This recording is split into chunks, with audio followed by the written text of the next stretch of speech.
What does Capcom stand for? There are basically two schools of thought.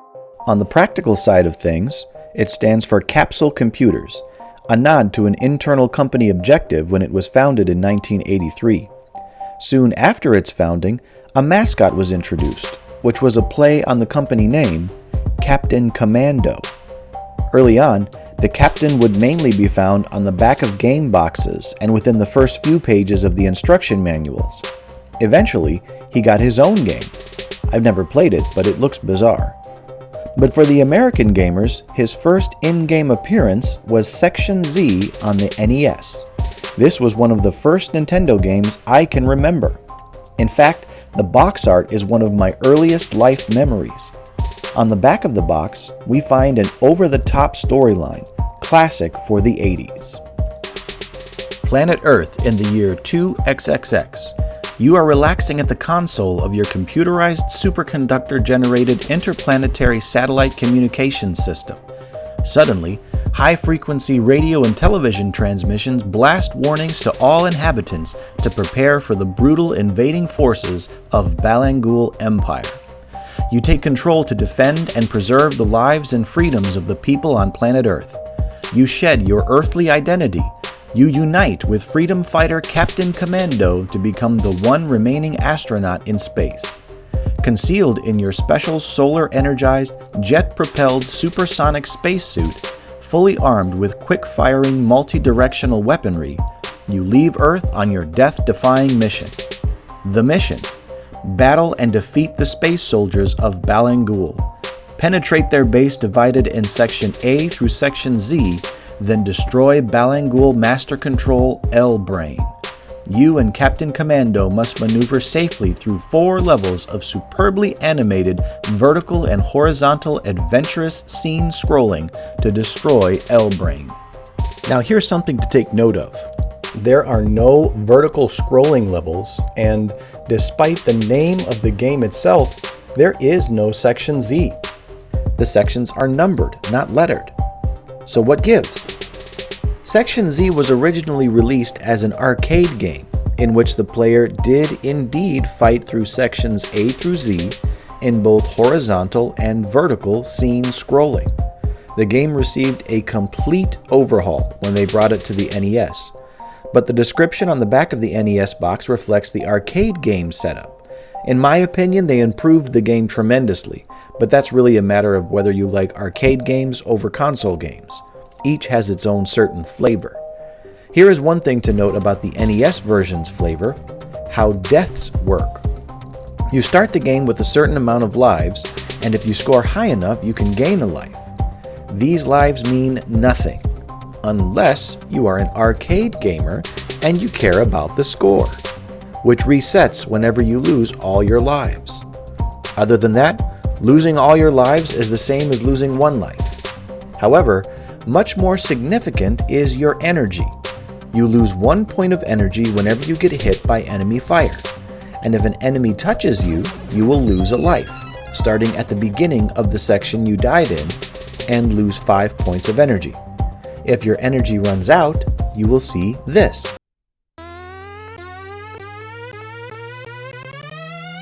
And get sent back to a checkpoint. There are 3 checkpoints in the whole game. Even if you run out of energy on your last life, you will only get sent back to the last checkpoint. Now here is a disclaimer. If you want to play this game yourself, fully enjoying the experience, and you've never played it before, don't watch this video, would be my recommendation. Half the fun in this non-linear game is mapping out the sections for yourself. Having a pen and paper by your side while playing these old 80s and 90s games is literally half the fun. With all that being said, let's shed our earthly identity, equip our special solar-energized, jet-propelled supersonic spacesuit, and begin our death-defying mission.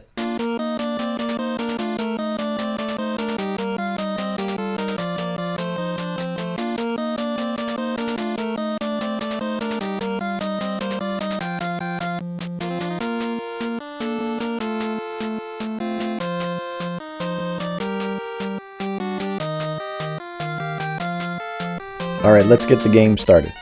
At the end of the game, we'll go back and listen to that whole song. And here we go, infiltrating the Balangul Empire. You'll see that I started with 0 lives. I got sent back to the beginning checkpoint because I lost all my energy and picked up the recording there. A button fires to the right, B button fires to the left. Most levels go this quickly. We're going to see a group of 8 enemies. If you can take them all out, they will drop an item. That is energy that we just picked up. The next set of enemies will drop a speed up tube. These spiral guns have a little trick up their sleeve that we will see later on. You'll see me take a hit, which drops my energy by 1, picking up another speed tube, and that helps because you can't control the speed of the scroll of the camera, so these extra speed tubes will help you to be able to keep up.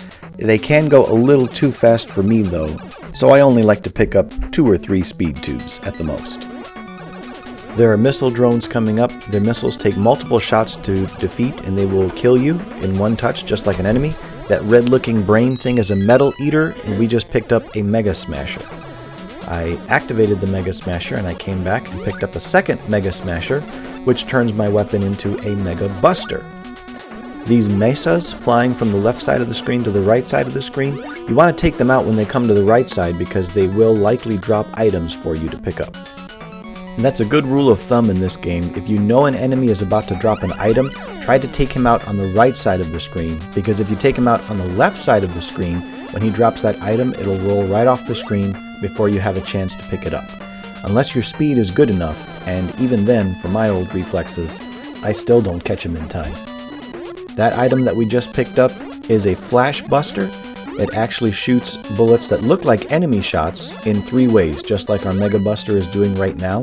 And if you pick up a second Flash Buster while one is already active, it will turn into a Mega Buster, just like we're using right now.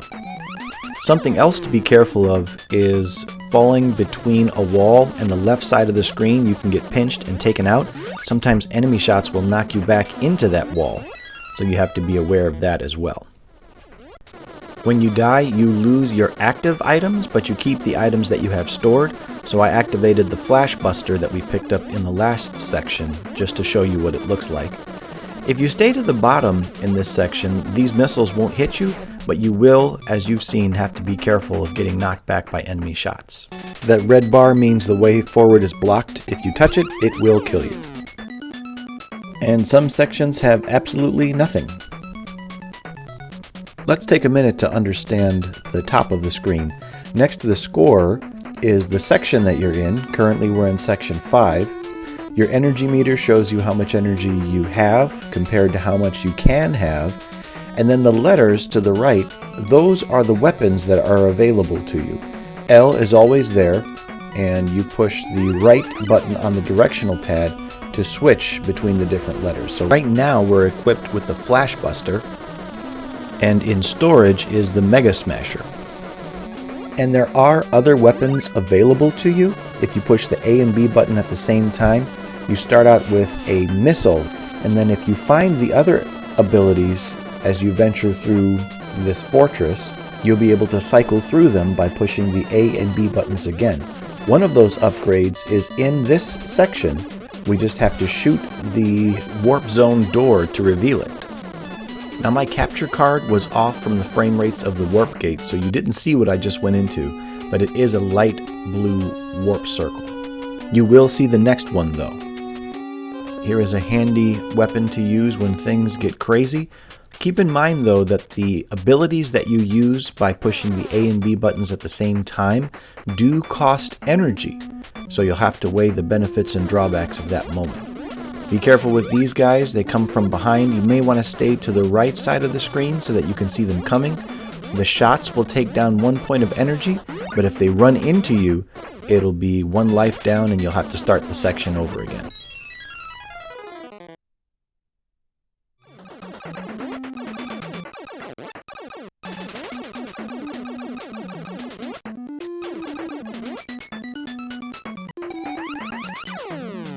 Now when you see the scenery change to this, and you see these particular enemies, you know something significant is coming up. I let multiple enemies show up on the screen before I shoot because only 4 of them can split into their little sets of 2 bouncing blasts at a time. They will always expand, so you just move through them. Now this boss coming up is a generator. This is the reason why we have those red gates. If we take him out, we have no more red gate. The balls he fires at you go straight, but the clusters will follow you around. Take advantage of the platform because they can't go through walls.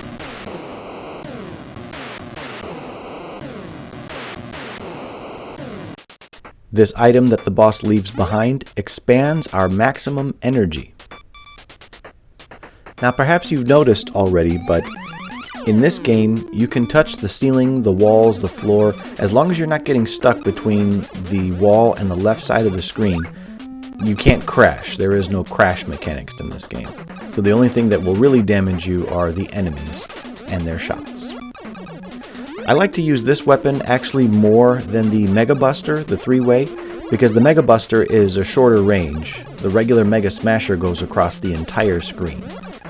And that item that we just picked up is very handy, B on the top of the screen for Barrier Shield. When you activate it, you get a shield in the front of your character that will protect you from enemy shots. Not from getting directly hit by an enemy, but enemy shots. It takes about 32 enemy shots. And you'll notice the spiral guns have new behavior. After you take out the generator for the local area, they will launch themselves at you, which makes them easier to shoot, but if they touch you, it will kill you, and you'll have to start the level over again. When the red barrier starts to act like this, that tells you the way forward is open. Now we could have skipped that generator fight altogether. There is a warp along the higher wall of Section 7 that would have brought you straight to Section 12, and we could have skipped that whole fight altogether. We see some new enemies here. The Mansas will appear in groups of 4 and pursue you. They take more than 1 hit to destroy. And the Vetoes pour in from the left side of the screen, climbing the landscape until the very end of the section. You're going to see the correct animation for the warp gate coming up. This is the Metal Eater room, which looks promising, but as you can see, only yields 1 item for us. A little disappointing. Have you noticed how groovy the music is for the first area?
It's pure nostalgia, but every song, every sound, every sight in this game is just beautiful to me. Pure nostalgia. Now we've taken out the generator, so the turrets are going to behave differently and start launching themselves at us. We have to be careful of that. Picked up another barrier to replace the one we used up at the generator. Now, unless you catch the warp along the floor, Section 17 is a one-way ticket. At the end of this, we don't have two paths to choose from. It's going to take us to the first true boss of the game, and then after we clear that boss, we move into the next stage. There is no coming back to these lower sections. Notice how the music starts over? Normally when you go from section to section, it doesn't do that. That's telling us that something significant is coming up.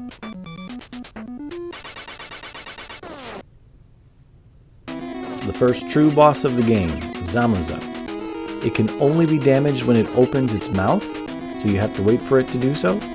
And you have to be very precise in hitting between the jaws of Zamuza. If you're a little high or a little low, your shots will bounce right off. You gotta be just right. It can be a little bit frustrating, but not as frustrating as some of the later bosses. At one point it develops this pattern where it opens its mouth at the same point in time. Just set yourself up for it. This is why I like to use the regular Mega Smasher rather than the Mega Buster, because it just helps to be more precise and I don't have to be as close when I'm firing at him. I like the Mega Smasher for boss fights and the Mega Buster for just fighting groups of enemies.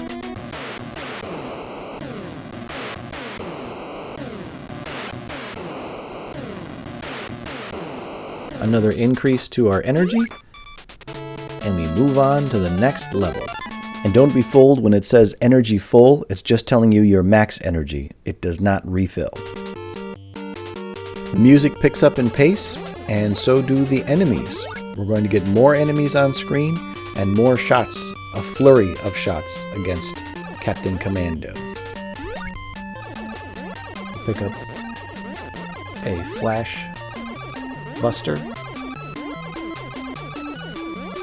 You can see the enemies are coming in more frequently, and the bullets are flying.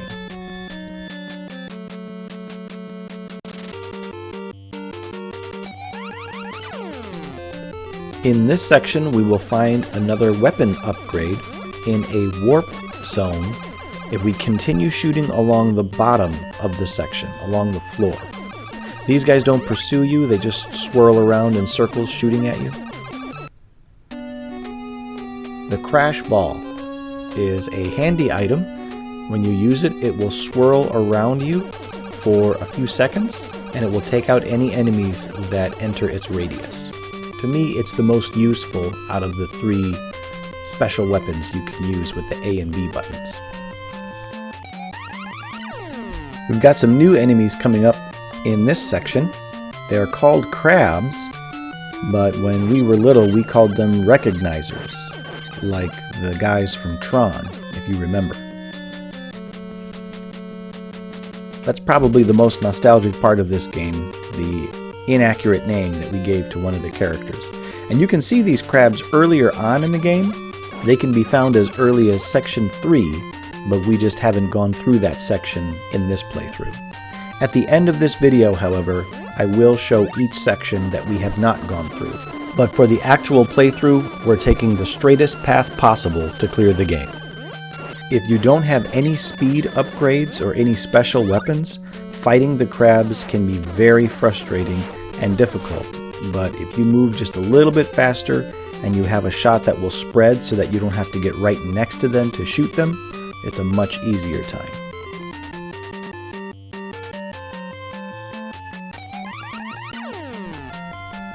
In this section, we have my least favorite enemy. While not the most dangerous, it is the most annoying to me with these little spikes that it spews out like a volcano. The angle is funny, how they stick to the ceiling and the floor. I don't really see a pattern to how they shoot these little spikes out. And as you can see, I'm not doing really well on energy. So every time these little spikes hit me, it makes me more nervous. And the more nervous I get, the more careful I get. And the more careful I get, the more I get hit by the spikes. Just watching myself play through this stresses me out.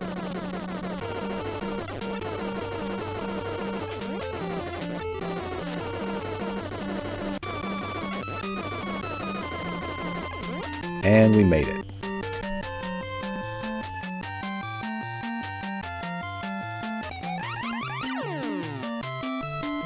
In this section, we're going to look for a warp along the top of the screen, along the top of this section.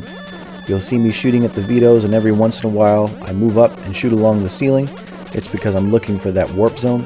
It's going to be a room that we haven't seen yet, a type of room that we haven't seen yet. Here we go. It's an energy room. One of these gives you a greater amount of energy than the other. Always pick the left. The left capsule or the left beam will always give you more energy than the right. And there is a set number of energy in each of these. There are 3 different rooms, and the left column will give you 5, 10, or 15 energy points depending on the room, and the right side will only give you 1, 2, or 3. So always pick the left. Fighting these vetoes is a little bit frustrating because they leave items behind, but if you let them move far enough to the right before you take them out, it's going to get you in some trouble because they'll start filling the screen with their shots. The rippers are here. That means we are in a generator room. I moved too quickly and got hit by those shots. After you shoot them, you have to give their little tubes some time to separate before you try to rush through.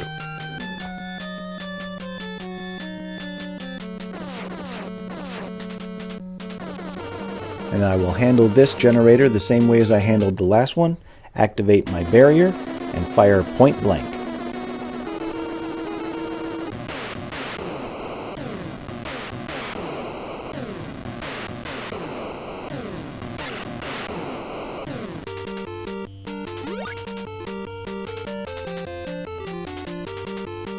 And we will take the lower path here.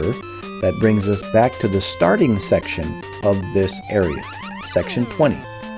This is a checkpoint. If we run out of energy, it sends us back here.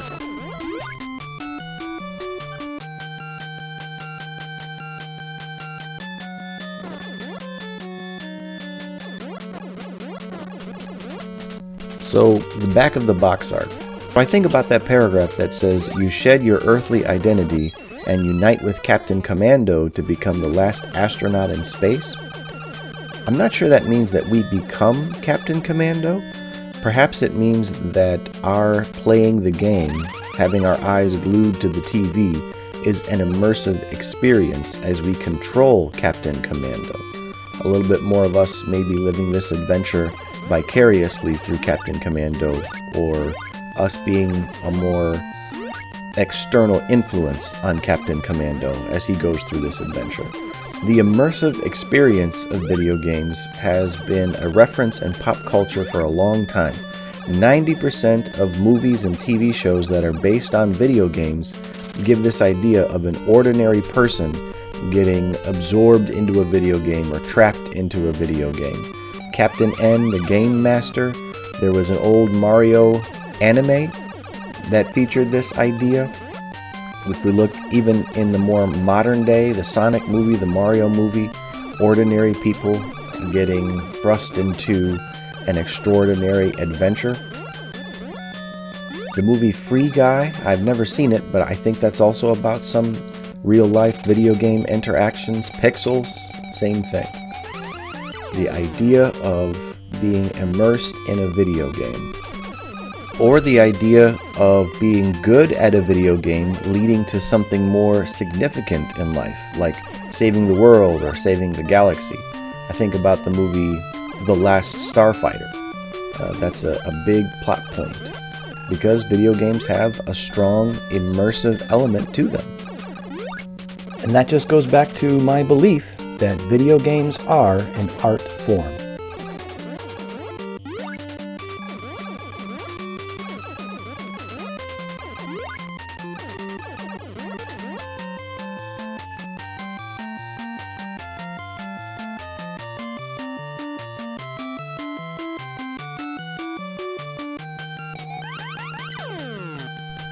We are now halfway to L-Brain. There are 60 sections in the whole game, numbered 0 through 59.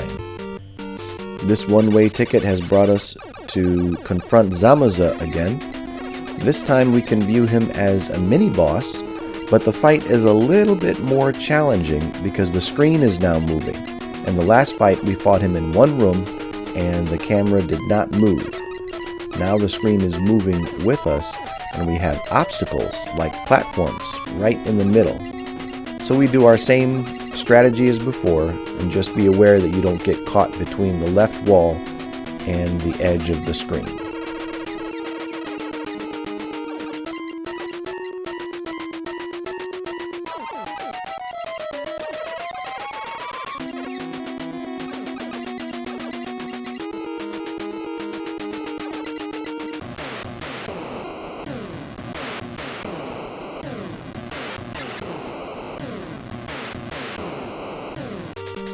Easy enough. Now all that's left is to ride the rest of this section out to its end. So I'm going to be honest with you. I love, like I said, every song, every sound, every appearance of the levels. It's all very nostalgic, and that's the positive feeling.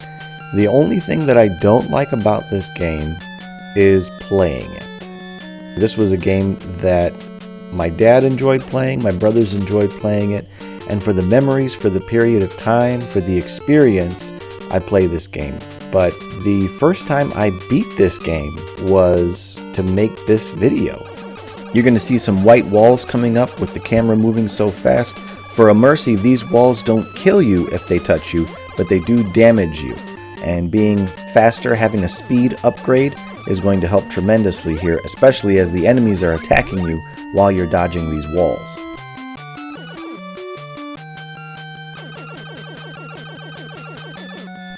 This section is interesting. Both paths will take you to section 34.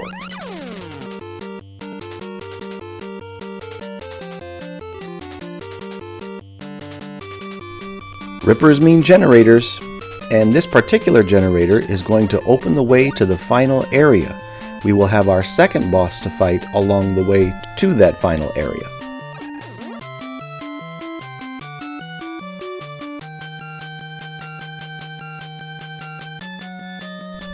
As the floor changes, we know we're coming up, so we'll press select to activate our barrier and do what we've done the last two generators.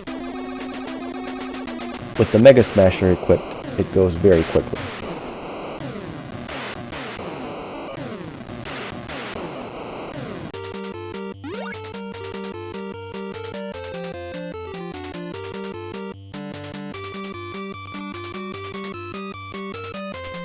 The bottom path here will take us back to section 20 one more time on our way out of this area.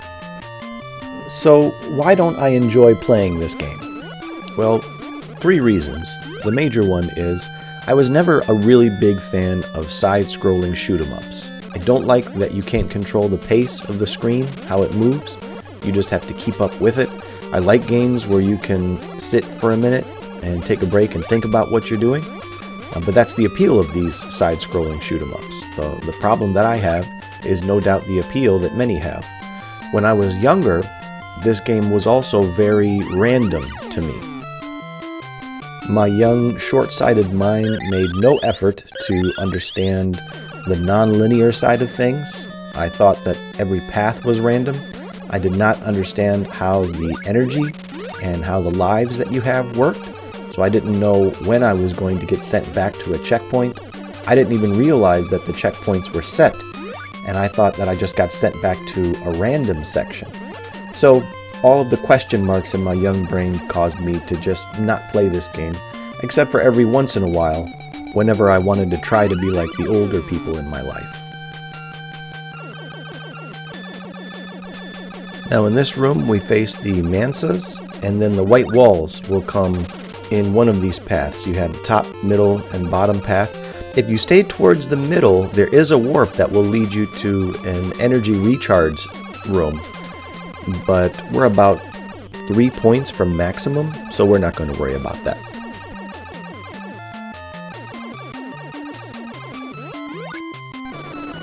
And we're just a couple steps from being fully loaded now. Our energy is almost maximum. We have the best weapon.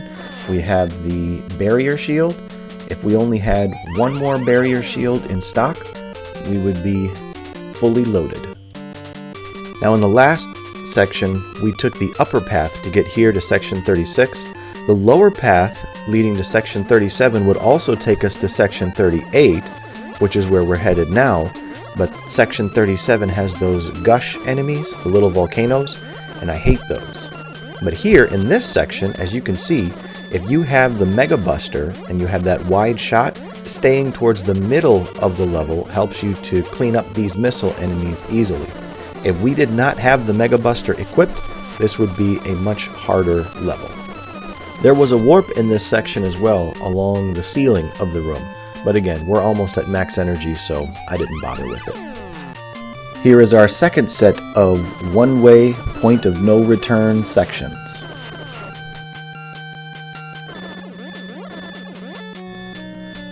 We have a boss coming up. It is my least favorite boss in the entire game. Quite frustrating. This boss is called Balaba. It has a very narrow weak point on either side of its head. Very difficult to hit for me personally, and the fact that it sends this flurry of bouncing projectiles to fill up the room with while trying to hit it just makes it probably one of the worst boss fights I've ever played personally. Now things get a little crazy, so I decide to use one of our special transmission shell alternate weapons, pushing A and B. It pops up in the middle of the screen, you grab it, and it will activate on its own, or you will have to press the fire button after picking it up, depending on the weapon you use. You may have already noticed this, but when the boss flashes and chirps, that's how you know you've made a direct hit to the vulnerable spot. It's a good thing we started this fight with almost full energy, and the spread shot is actually pretty helpful here for trying to angle something into that very narrow weak spot on the side middle of the boss. You see the head, there's a line that goes right through the middle of the head. Each end of those lines, that's the weak spot, I think, because sometimes it doesn't feel like it is. That's a relief. Level 2 is completed.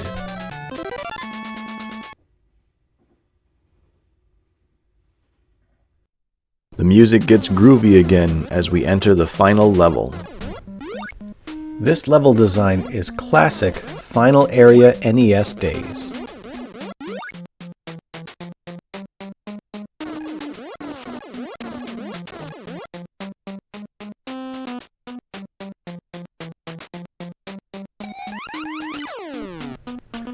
This is the home stretch, but it's going to be the hardest part of the game, obviously.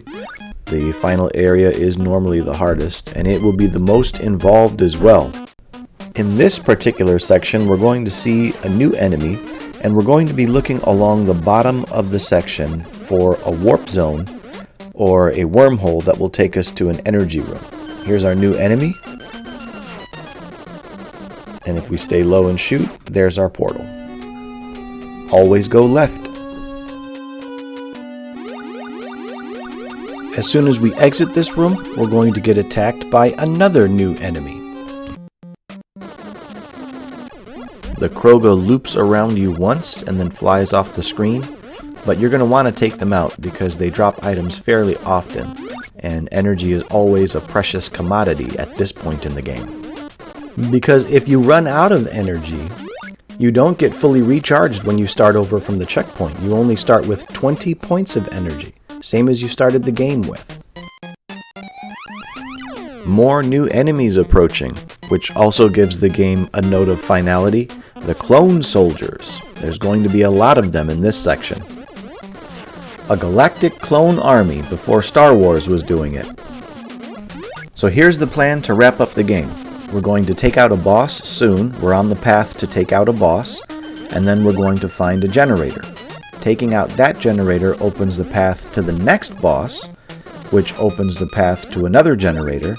Taking out that generator unlocks the door or unlocks the teleporter to the final boss, L-Brain.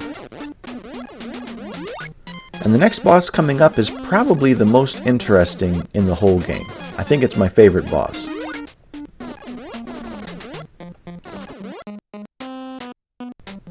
Notice the scenery change and the music start over again. Normally the bosses that we fight lead us to the score screen and take us to the next level. This is a unique boss that is in our way of the first generator of this area. So that's a little different from the previous two. Galga's weak point is similar to Balaba's. You gotta hit the middle of either side of his head.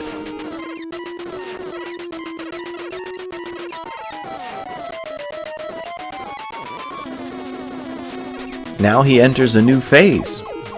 He is unique in this way as well. It's the only boss in the game that has a second phase. And something about this boss fight reminds me a lot of Phantoon from Super Metroid. But as the circle appears, you want to take out each one of these nodes that are shooting at you, and you'll see as you wear them out, they go from a node to just a dark blue circle.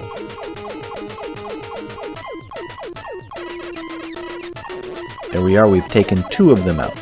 When you see the dark blue circle, you've done your job. Focus on the rest of the nodes. Having a decent amount of speed is helpful. That little flicker that it does when it appears, you can't be damaged by it when it's flickering. It's giving you time to set yourself up so that you don't run into it. Because like every other enemy, if you touch it, you die and you have to start the sector and the boss fight all over again. Sometimes it's tricky when you get caught in the middle of it. And then you have to kind of float with it to make sure you don't touch any of the nodes that are circling around you.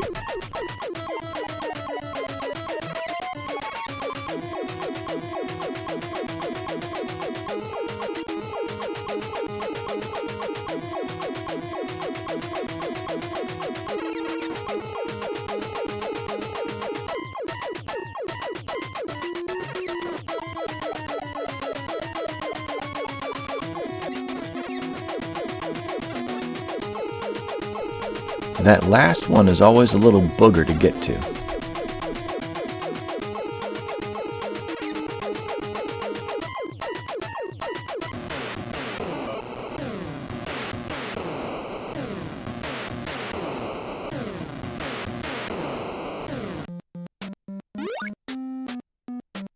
These energy ups don't give you a lot more maximum energy, but you can repeat a boss if you want to max out your energy. Here come the recognizers. Just kidding, they're crabs. Recognizers sound so much better though. I think my dad was onto something. So this next part of the game is going to be interesting because the only way to get out of these 3 sections that we're in right now is to find a portal. So if you didn't know about the portals that reveal themselves when you shoot them and you were playing this game, you would get stuck in sections 46, 47, 48, and 50. We're trying to find section 49. That has the generator that will unlock the path to the next boss. Or you could just be shooting randomly and as a fluke find the portal. Sometimes that's really cool too, as long as you know what it is you just did. Sometimes these portals will sneak up on you, and before you know it, you've entered a portal that you've opened and didn't even realize you opened it. But I digress. We're on our way to section 47, which has a portal along the ceiling that will teleport us to section 49.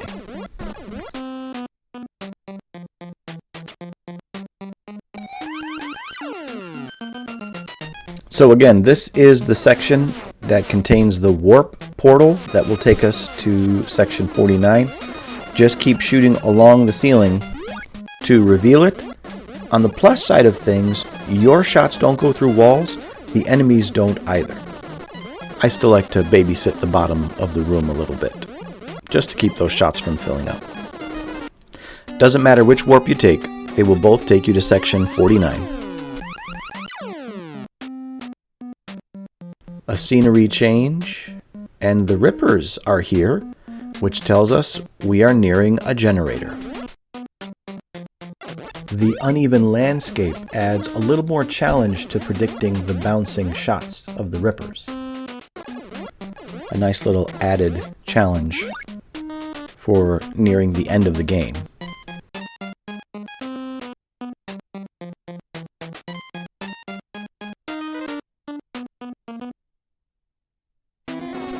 Now, I wanted to hang on to my barrier because I know I'm not going to get many more barriers between now and the final boss, but I did give up after 1 or 2 passes and just set it up so I could take him out. Not a very good long-term plan. Better to get good at a game. At least it's more functional for planning purposes. Now we work our way to section 43. There is a path that has now opened because we took out that generator. So why am I playing a game that I don't like? Because doing things you don't like is good for you, as long as it's not wrong. Now you may say, well, what's right and what's wrong? But this is a video game channel, so I'm not going to get into all of that. But I am going to tell you, for your own mental health, if something feels wrong, don't do it. Listen to that little voice inside of your head. If you really believe it's wrong, don't do it. But if it's something that you simply don't like, I recommend trying it out anyway. Try to understand it, and maybe you'll understand why other people like it. That's what I've done with Section Z. I don't particularly enjoy this game. It's not one of my favorites, but after playing it, understanding it, I have a whole new appreciation for it, and I understand why others do enjoy this game. It's not like it's Clue Land, but I do enjoy playing a game and understanding it, even if I don't like it because I don't understand it at first.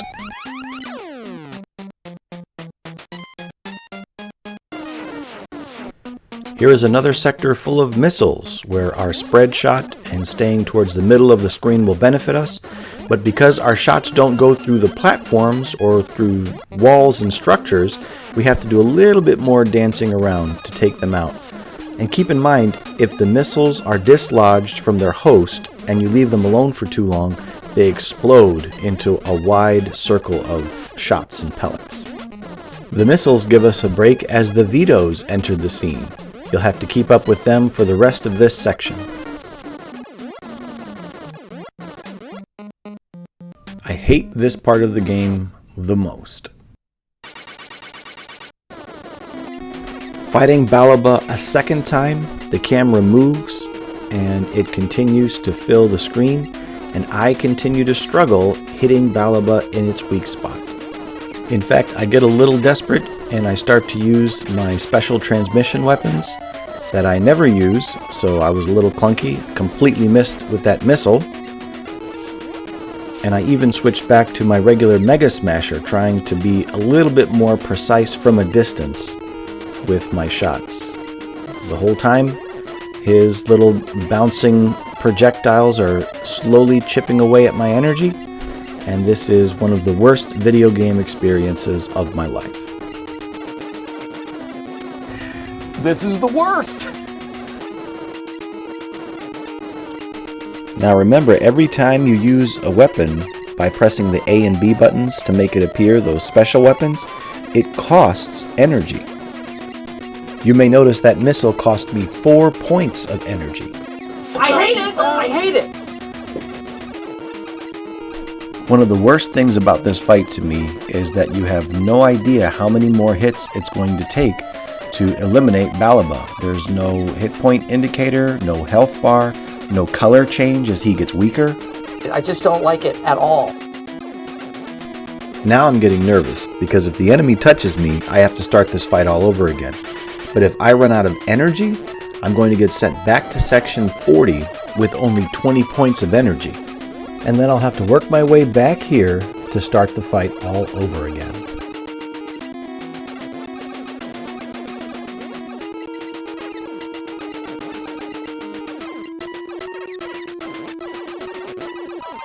The danger must be growing, for the rowers keep on rowing. and they're certainly not showing any signs that they are slowing.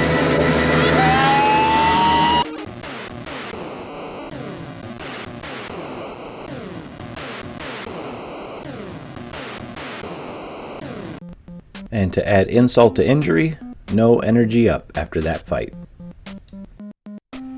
I'd be happy if I never saw that boss fight again. Now I'm in a bit of a pickle because my energy is only 5 points away from 0. So I'm going to take advantage of a warp portal along the ceiling of this section that will give me an energy up room right here. Take the left and get 15 points of energy, which is better, but it's definitely not 84. Now this is an interesting section because it is the first section with rippers that does not lead to a generator. Too bad we can't get to that energy capsule, but once those portals light up, that's the only path we can take. There is no way to get to the right side of the screen. Now the upper path will take us closer to the generator, but the lower path has a barrier. So we're going to do a little side mission first to pick up that item. And we gotta be quick. There it is. I'm going to try to take out the enemies on the right side of the screen so that I can catch whatever energy they may drop. And hopefully not lose as much energy by getting hit by these little bullets. Now I'm actually going to take the upper path here to go back to section 53 so that I can use that warp portal again to recharge my energy. And you can do this over and over again. Loop around the different sections, come back to 53, and go to that warp portal if you wanted to max out your health. But I'm going to go ahead and move forward with the health that I have now, and hopefully the energy that I pick up from enemies along the way.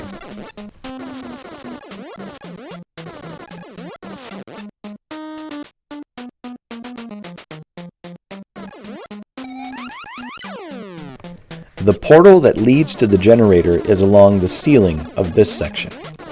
Now the reason why it's so important for us even now to keep our energy up is that if we run out of energy and we get sent back to section 40 as a checkpoint, we still have to go through section 52 and fight Balaba all over again. So we want to keep our health, our energy up, at least until we finish off this generator coming up. And this is the final generator. We are on the home stretch to taking out L-Brain and beating the game.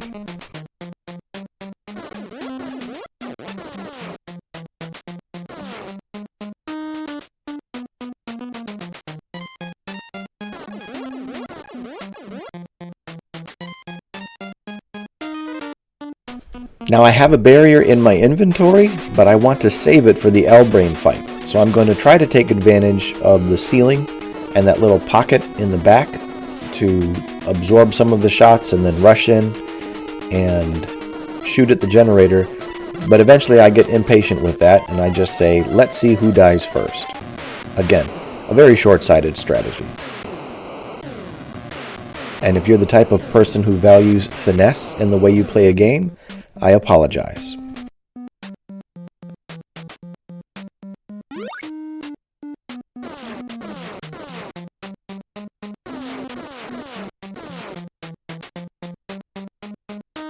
If you were to circle around and play these sections over again, you could fight a generator a second time, which will drop another increase of energy and bring your total to 99. If you are a completionist, that may be what you like to do. So I'm not going to show it, but I will end up losing to L-Brain. I'm going to run out of all my energy. I only have 15 points right now. So what I'm going to do after getting sent back to the checkpoint is cycle between sections 42, 41, and 43, picking up a barrier, a Mega Smasher, and using a warp zone to refill my energy 15 points at a time. That will give me what I need to set me up for a much better chance at winning against L-Brain. Once we enter section 59, that is where the recording will pick up.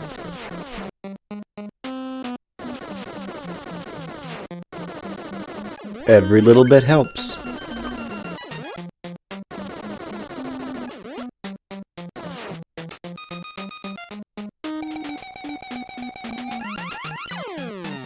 The penultimate section.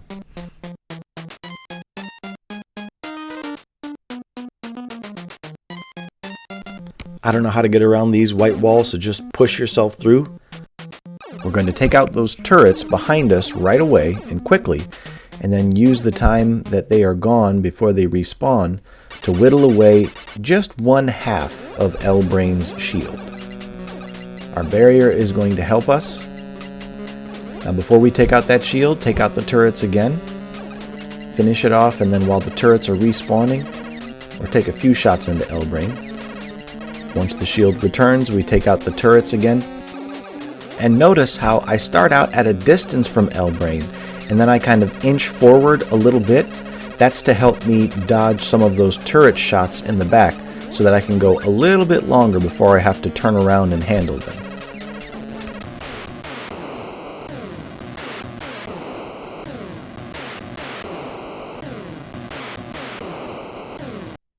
We beat the game.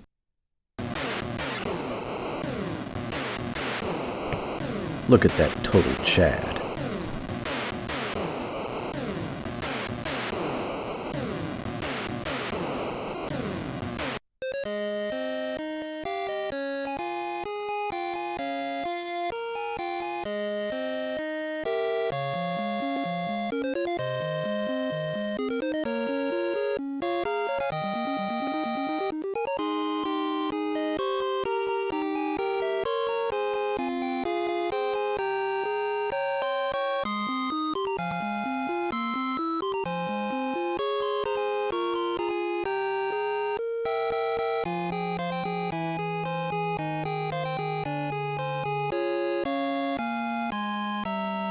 No victory ceremony, no fanfare.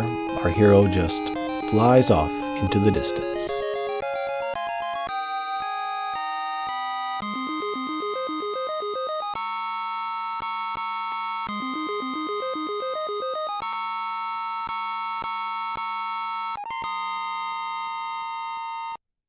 And this is all the credits we get. Now here's a run through of all the sections we didn't do.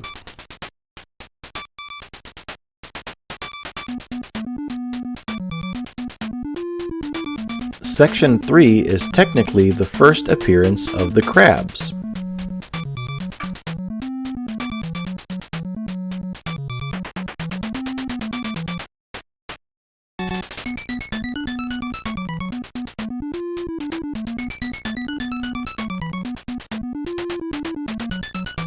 Section 7 contains the warp that will allow you to skip the first generator and first locked teleport. Keep shooting along the ceiling to find that warp zone.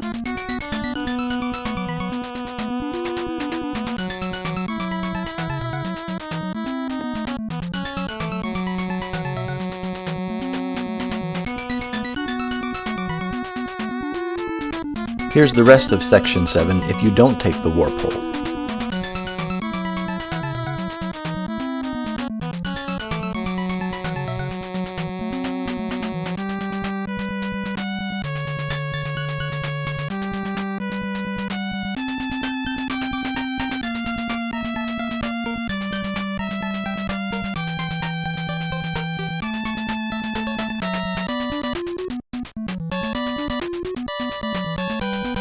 Section 10 contains another set of crabs, actually a few sets of crabs, and there's a Mega Smasher you can pick up along the way.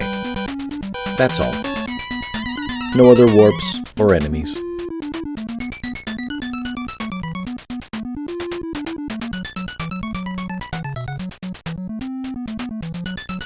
Section 14 has a portal along the ceiling that will give you 5 points of energy if you pick the left.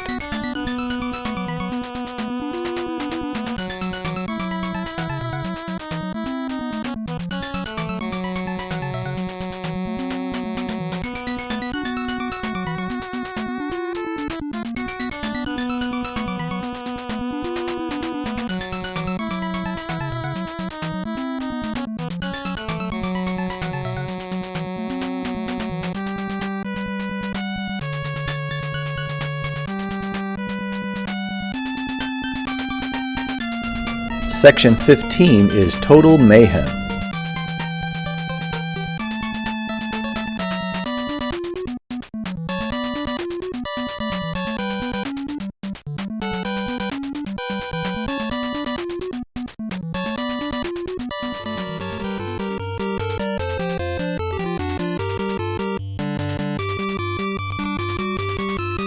Section 23 is also mayhem, but not as intense as 15.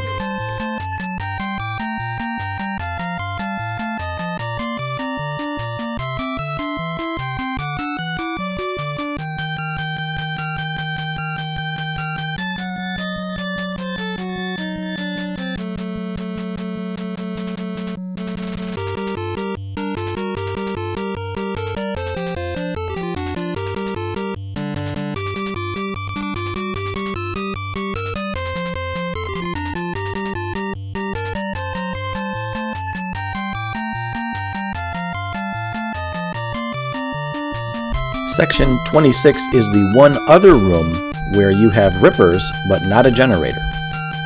If you can get around that block path fast enough, there's a warp that leads to a metal eater room. There's another portal along the bottom of this room. If you take it and you take the left path, you'll go to Section 22, and if you take the right path, you'll go to Section 20.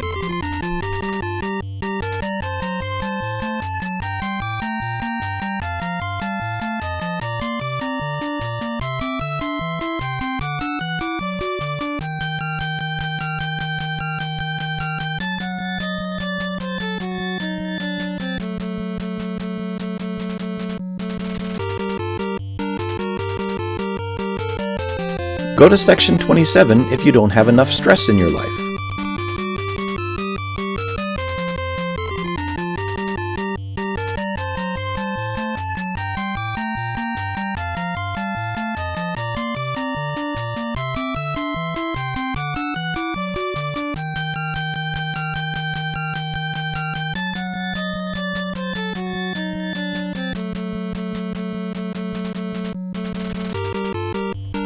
Section 37 contains my favorite, the gushes, and white walls to dodge as well. Remember, the white walls don't kill you if you touch them, but they do sap your energy.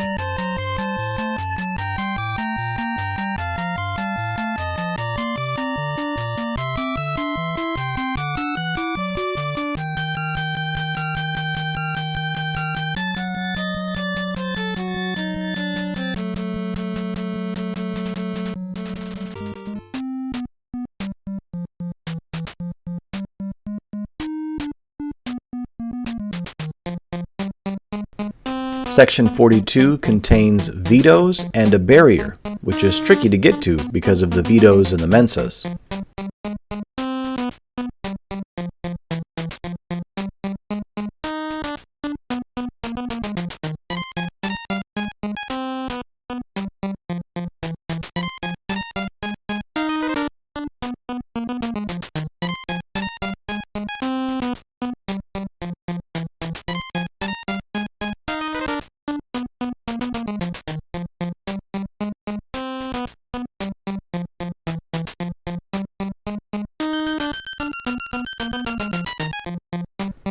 Section 50 has mesas and white walls to dodge. It's good to dodge the white walls overhead, because if you dodge from underneath, you risk getting caught between the left wall and the screen. Also, if you touch the floor and you start walking, you move slower than when you're flying.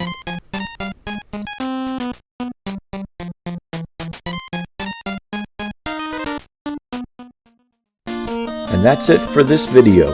This game is a true product of the 80s, and it makes me feel like I'm in a time machine going back to the 80s, watching Grandma and Dad, my older brothers play it. There really is nothing like nostalgia. One more thing. Here's the crash ball in action.